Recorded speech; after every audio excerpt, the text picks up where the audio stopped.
Hi, this is Ed Duclos, South Windsor High School Tech Content Coach, and today we're going to look at how to create a magazine as a possibility for a final project. So let's go ahead and get right into it. What you're going to end up doing, first of all, is you're going to go to your drive. Everything's going to be off your SW Apps account. And actually, before we get going, let's go ahead and consider a couple possibilities. First, I think it's really important to think out your magazine, plan it out first, especially if you're working in a group. Which articles will you use? What images will you use? What will your cover look like? Table of contents, I think, is really important to go ahead and figure out in the beginning, basically like a storyboard kind of idea. Then you can get a sense of how big your magazine is going to be, etc.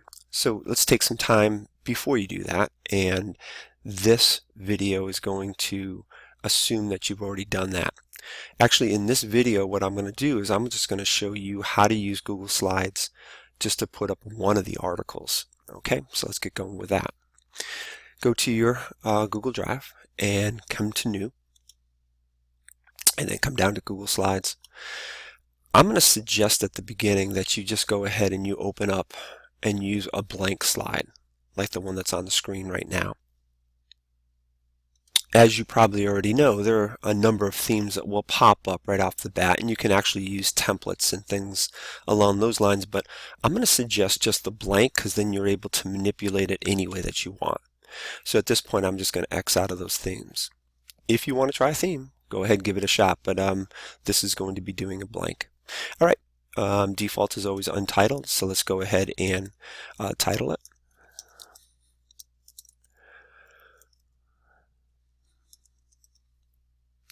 And we're ready to get going.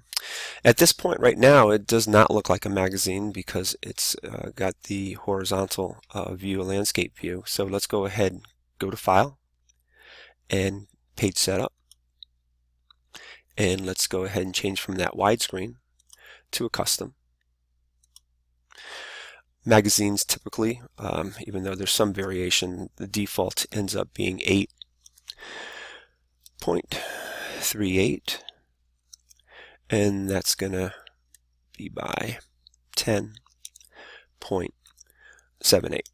Again, 8.38 by 10.78. And when you hit the OK on this, you can see what happens. Now it turns more to that typical magazine format. Okay, now at this point, this is where I come back to that comment I was talking about, storyboarding and setting up your magazine so you know what it looks like, or at least you have a good idea, especially if you're working in a group. If you're working in a group, right now I think it's important that you set up your slides, your pages. You can come up here to the plus and just add a new slide, but I would say go to that drop down, and the drop down you'll see will now give me a lot of pre-designed things because I set this up in a vertical form, a portrait form. Now it's going to offer me things like, for instance, if I were to click here, my second could then be the headline and then 2 columns. That's typically what I want it to look like. So now if I have this right here, this is not just the title page for a magazine article. It needs to be the title page for the magazine.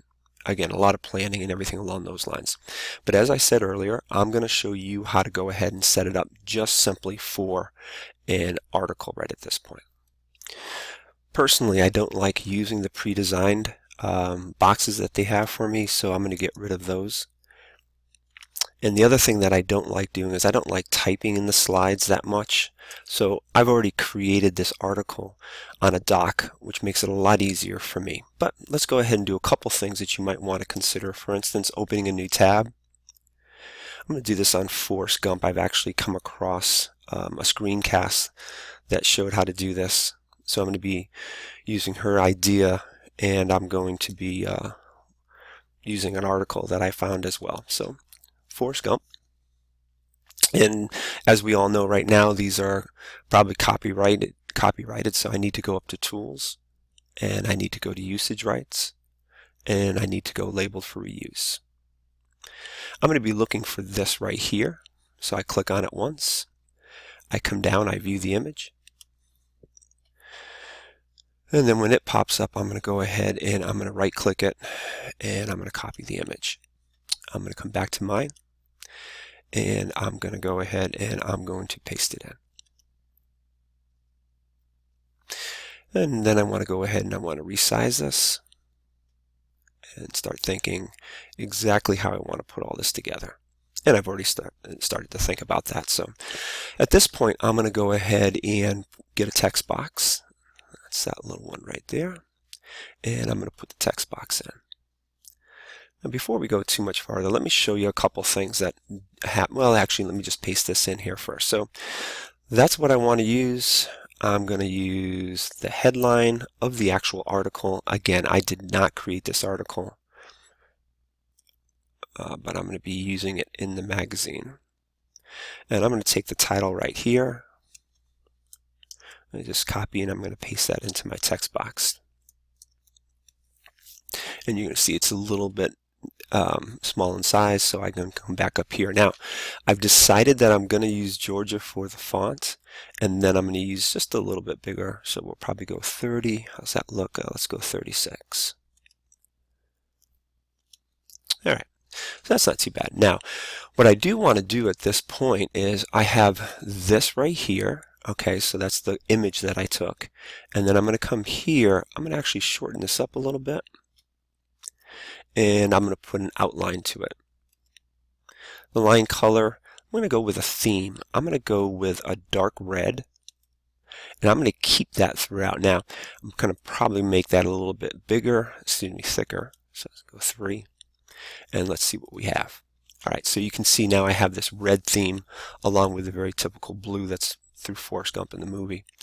I can now go ahead and move these when you see that it turns into those 4 arrows. And what I like about this is you can see some of the red lines start to, so like if I were to bring this down, it will show me to the right hand side that now I am in the middle and I'm below that right there. It's not exactly what I want to do, but I just wanted to show you how I can start moving things around a little bit. That's even at the top. Let's come over to this one. Let's move this a little bit, and I want to move this over. There we go. Now let's go ahead and bring in an image. Again, I pre-designed this, so what we'll do is go down to the bottom here, and we're going to find the image that I want to use for my title page. And I right-click on that. Oops. And I'm going to copy that. And then I'm going to come back into my sample. And I'm going to go and I'm going to paste that in. Now, too small, because I want to use this for at least the bottom 2/3. So let's open it up. And one really important thing to note here, when I did pull on that, I pulled from one of the corners, not from side and not from the top and bottom, because you'll get a distorted view on this. Again, I can go ahead and start to move this, and you see immediately I get that, oops, get back here, and that drops it right into the middle. All right, looks pretty good at this point. Okay, now I want to re-emphasize, hopefully, one thing that I had mentioned was the fact that if you're working in a group right now, we don't want to have just, that slide and one person working on it, everybody else watching. At this point, I would have gone over here. I would have added more slides so that my group can be working on different slides and we can get a lot of work done. Let me show you a couple things as we finish up this part 1 for a sample magazine. I can go ahead and let's add a text box down here. And lots of times in magazines, what you'll see, a quote that's going to try to capture your interest in things. Now, if I start typing on that right now, let's go ahead and let's come back to my pre-designed stuff. I'm going to use the very typical quote that came out of that movie. Life is a box of chocolates. You never know what you're going to get. Copy that. And we come back to our text box and we just paste it in. There's no way anybody could read that no matter how big I make it or anything along those lines. So let's go ahead and let's do a backfill to it. That's this fill color is with a paint bucket, and I'm going to make it white. Now you can see I can go ahead and now I can adjust the size, and I can zoom in here.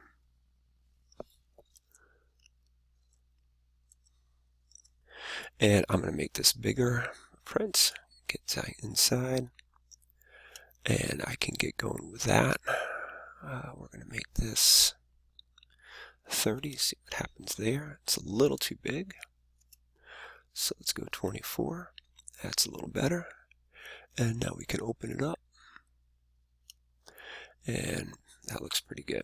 So that's going to be something that's going to try to grab the attention. And then I'll put one more text box on this cover page for an article. Again, not necessarily for my entire magazine, but for the article. And I'm going to actually start the article right here. So I've got the white background. That was the fill. I come back and I take the beginning of my article. And the beginning of my article is up here. And I go ahead and copy. Let's see, it's probably going to be about 3 lines. So I'll copy that and I'll come back and I'll paste that in. And then I can play around with the font and the size and everything along those lines. So what I've done now, hopefully, is put together a page that'll start my article. And in part 2, I'll show you some of the other things that you can do.